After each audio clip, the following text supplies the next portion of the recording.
Bagala nveewo nziremu ndye ku kubo. Banga kibaluma. Abantu bawade bagamba Pazo yasooka, Wirupo yasooka. Bannakenya bagamba Wirupo yasooka, Bannayuganda bagamba Lunabe yasooka.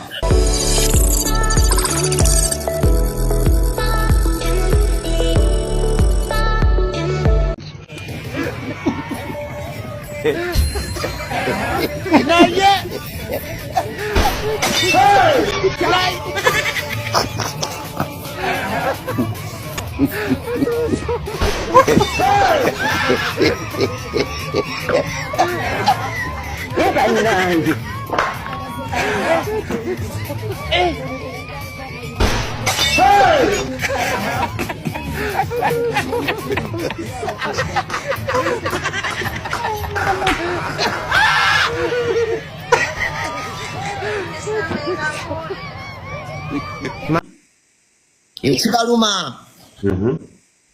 Ate ne booking zaabwe nazingiddemu kuba baali baseera. Zitya. Ate booking bakyalina.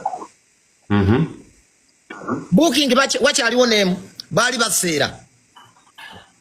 Wagamba ani oyo omuyindi kyo yaseera oba. Ati booking nazingiddemu nyimbira layisi ffenna tubifiirwe. Nyimbira layisi. Kubanga bakama bange bankwasa omulimu paka kubasuula ku ttaka. Kali ekikuyimbira layisi. Ekiyimbira layisi yakutula bayimbi banno. Yesobola kyo yimbira layisi. Ffenna tubifiirwe baali baseera abantu. Bakama bange ne baŋŋamba batuseera. Ani kati music industry mugenda gyonoona mugenda gifula ya layisi. Ye njana kuyimbira mbiyungu Kabaata. Njana kuyimbira mbiyungu mpaka ng'omwana oyo azze mu kyalo. Obaani sawa. Kabaka we Saudi Arabia wayogera. Kati njagala okubuulira bye nalabye Saudi Arabia. Njagala olugambo okuva ku Ayogede paka Saudi mbeera eri eti Saudi. Lero ze muyimbi yakunyiza yakuma amasannyalaze yakuma kolabo. Alina ekibinja ky'abamugoberera ali mu WhatsApp group. Ekinnuma omuyimbi obeera otya mu WhatsApp group. N'abawagizi bonookera ku makya. Abayimbi bangi balina WhatsApp group.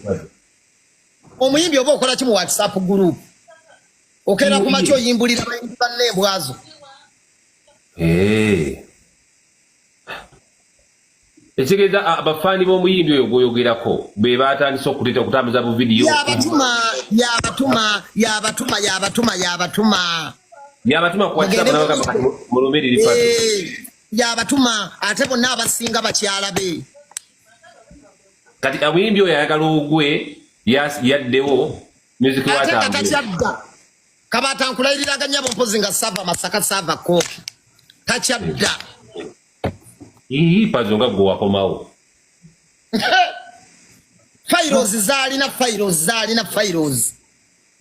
Files ebikumi ebyo. Bannayuganda bazitereka. Buli lwabanga situka bajjayo file. Abantu bawade bagamba Pazo yasooka, Wirupo yasooka. Bannakenya bagamba Wirupo yasooka, Bannayuganda bagamba Lunabe yasooka. Bannakenya bagamba Lil Pazo yabasembayo, Bannayuganda bagamba Wirupo yabasembayo. Mu confusion yeyo ate nga abantu bakooye. Abantu ne batandika okayana. Bwe nalinye ku stage Bannakenya ne baleta kayosi ne bagamba nedda twagala Wirupo. Era abagoberera akawunti za Wirupo omuyimbi oyo Munnakenya Kabaata ageze n'akola n'apology. Mwegasse n'abayimbi baffe mutwonoone. Njala kibateerako wano katulabe nsobola kikwata mu ngalo. Wirupo musafi. Abantu bakisome.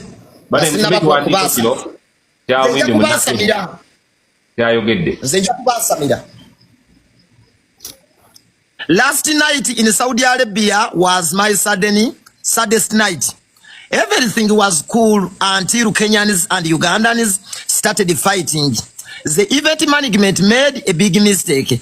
I was ready to perform as from 12 a.m. but the promoter took me to the stage at 4 p.m. with my brother Lil Pazo from Uganda. When Lil Pazo got on stage. Kenyans threw everything at him, making him leave the stage. When I finally took the stage, Kenyans were happy, but not the Ugandans. So the Ugandans threw everything they had at me. It was very ugly. Skin, minor injuries. East African's war is not the solution to everything. I love you all. Kati so the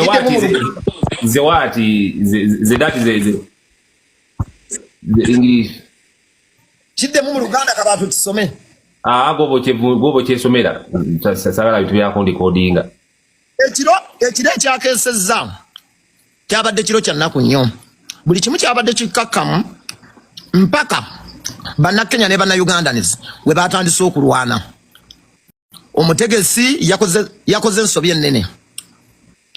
Nabadde neetegese okupafominga okuva saa 6 naye promota yantute essaawa 10. Ne muganda wange Lil Pazo okuva e Uganda. Lil Pazo bwe yalinye ku stage bannakenya batandise okumukasukira n'okumuyiira ki omwenge nga n'obucupa abasinga bwe baagala. Omanyi wano bannayuganda akacupa bakanyumirwa nnyo. N'agamba on stage everything at him. Nange bwe nalinye ku stage bannakenya basanyuse naye si bannayuganda. Era bannayuganda kye baakoze nabo kwe kunkasukira buli kimu kye babadde nakyo. Kyabadde kifaananyi kibi, obusago obutonotono. Banna East Africa, Uganda, Kenya, Tanzania. Amagezi ag'okusala. East African war, entalo za East Africa is not the solution. Entalo ezikola East Africa si ensonga mu buli kimu. Okulwanagana okubagana si ensonga buli kimu. N'agamba mbaagala nnyo. Kati gwe omujjonkezi onzijonkera. Nze najuziza Saudi Arabia tekibangawo. Kulimba lw'enkudi olutalina video lukubye omwaka mulamba. Ndina Saudi Arabia oluyimba lubalemye okujjawo muri mu propaganda. Kyokka nange yaluyimba no serious. Abasiru. Nze yaluyimba ndina Saudi Arabia. Gwedoli serious. Ate gwe bw'oba ondaba ndi serious. Ekiri awo. Nze nayimba luyimba lwange nenteekamu gumu 2. Okulikodinga omwana yampa offer. Netera mu gumu 2 ku TikTok abaana ne batandika okwezinira amazina. Kati nze gw'oliko ndi eno Saudi Arabia mu kifo ky'okugamba omuyimbi wo ajjewo oluyimba lukulemye. Kati era nkomewo Uganda oluyimba nga lukyaliko muli balalu. Oluyimba lubalemye okujjawo ate nabagamba kabaata buli afulumye oluyimba lugenda kufa. Naye bagamba temutayimba zammwe. Kabaata gamba abayimbi bo kabaata n'abayimbi bo b'oyagala. Oyina omuyimbi wo gw'oyagala kabaata. Omugambe Pazo yagambye totaluyimba lugenda kufa mpaka ennaku z'omwezi 3 mu Desemba 2024. Enkudirwe ejjo okuggwako. Ate bannayuganda olw'okusiima kwabwe bayinza ojjongerayo emyezi 6 mu nkola ya ffenna tubifiirwe. Kubanga omulimo gwe bantu mangukoze bulungi. Bangamba goba abaana abo ku foyu bakama bange nengukola. Ne bangamba goba abaana abo ku TikTok nengukola. Ne bangamba Lil Pazo teweetaaze ku magye. Ne mbagamba bakama bange seetaaga magye. Omulimo ngenda gukola bw'omungu guse. Gwe twogerera tuyingidde ogw'omunaana omulimo nakagutambulako ebitundu 9.5 ku buli 100. Mugambe nti ye munkubira obugalo. Mumukubira obugalo. Lwakuba sindategeera lutalo lwoyina. Sinategera kikigenda maaso na busungu obujja kugumba. Waliwo abakipushinga genda olaba abakiteekayo. Lil Pazo bamukubye obucupa. Genda olaba abakipushinga bavaawa. Naye nakugamba sigaba masannyalaze. Kubanga naawe bwe walina tewampa. Omusajja nenkwetuggako nentuuka n'okukomba amabina nonnima yaddeeyo niti.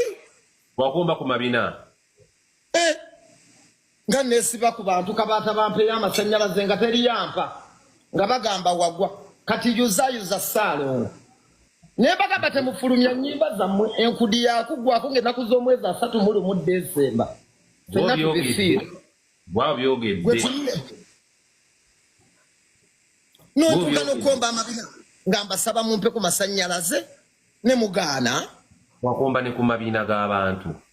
Waliwo ne gwe nalabira kwambala naye nange yannyambala. Lwaki bo bwe batwambala ffe tusirika lwaki ate bo bwe mugambala bo boogera nze waliwo omuvubuka oyo yannyambala namulabyo olwanagana naye n'agenda aleeta propaganda obaani oyo naye nga yali akwana mukazi wange obaani oyo era yagenda n'asula nekukabalaza mukazi wange n'amuganda wabweru mukazi wawaka mukazi wange awo nga tukyayogerezeganya naye tabigamba abantu era namugamba nja kuwa abantu interview gwe sirigikombya era talifuna face yange ekyo kikomaawo don't mention his name obaani oyo obaani yakwana mukazi wange nayogerera mukazi w'ebigambo ng'ayagala kuyingira yali amukwana n'agenda ku gate n'alemerako mukazi wange n'amuggalira abweru n'asula kabalaza n'agamba abasajja tuli ku kizibu kumba ayagala kwegatta na mukazi wange n'amugoba naye ate bwe mujjonkera bannammwe nammwe mukkirize tubajjonkere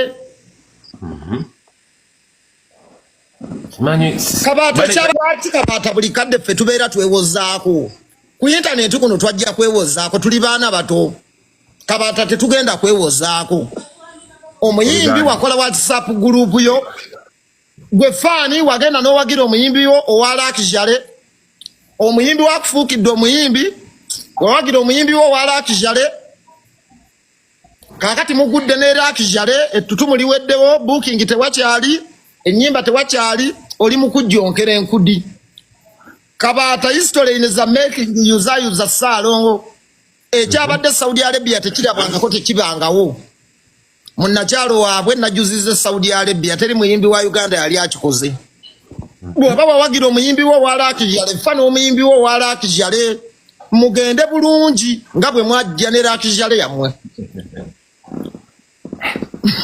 wawagira omuyimbi wo wa Lakijale akufuukidde omuyimbi wo wa Lakijale tewakyali ndongo olwa Lakijale booking zikendedde olwa Lakijale